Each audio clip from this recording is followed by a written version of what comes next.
Now you're gonna see that I was right. What could be better? To look at yourself on camera with the whole world looking on. I had to change. Since the last show, I've left ER medicine and gone full-time into private practice. I'm working less hours. My anxiety level has dropped 85–90%. I'm sleeping better, I'm happier. Michael has made a complete turn and realized how much he has been hurting his family. I just stopped raging, and I'm not perfect.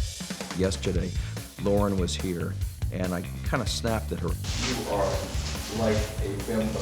I caught myself, and I apologized to my own daughter, and that was okay.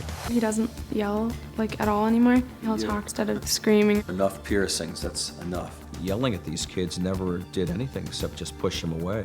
I know that my kids are proud of me for the modest changes that I've made recently. It's a beginning. They've told me, you look happier, you're nicer. Well, that made me feel really good, and I feel very positive. Bridgette, she's really negative. I just wish I could find a way to make her happy consistently. What are you so mad about? What are you so angry about?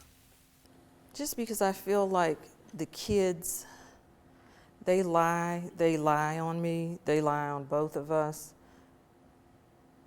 We're just not like a family unit. You know, I'm looking at all of the things that you say. These are your words. So this isn't other people dogging on you, lying on you. But you say, I haven't been happy for 24 years. I wish I never married him. You tell him that he has ruined your life. You say the kids, that this just isn't what we raised them to be. We didn't raise them to be like this. Well, who did?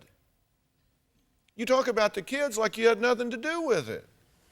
If they're not making the choices you want them to make, do you not have any ownership in that? Well, they're adults now. They don't live with us.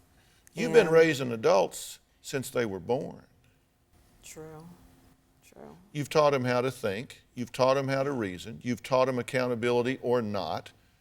You've modeled in your relationship. I've not been consistent with them, I will say that. Oh, I think you've been pretty consistent. Well, no, like with discipline and things like that. I've let them get away with too many things. You say you hate your life. You hate what you've become. That's your quote. I hate who I have become. I do. Who have you become?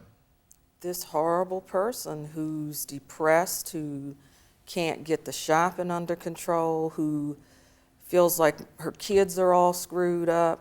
It's just like, I look at my friends and my neighbors and how nice their kids are, and it's like, I want to be like them. I just want our family to be like that. All right, but do you believe that's possible? And be honest. Don't tell me what you think I want to hear. Tell me why not. Tell me why you don't think that can happen.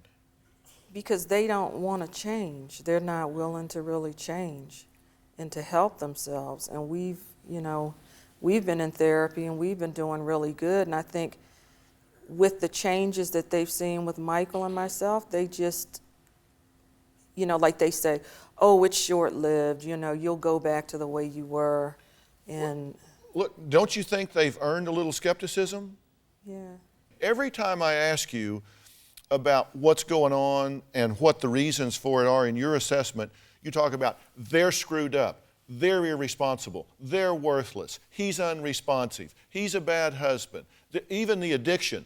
You say shopping addiction. Okay, well then you're just a passenger, right? I mean, how can you help that? You're addicted. There's never a time when you say, you know what?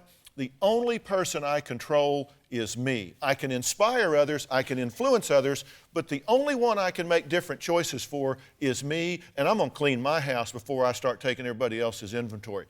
But the house you gotta clean first is your own. It's my own. Do you have a story or a question for me? Click the link in the description and tell me what in the world is going on.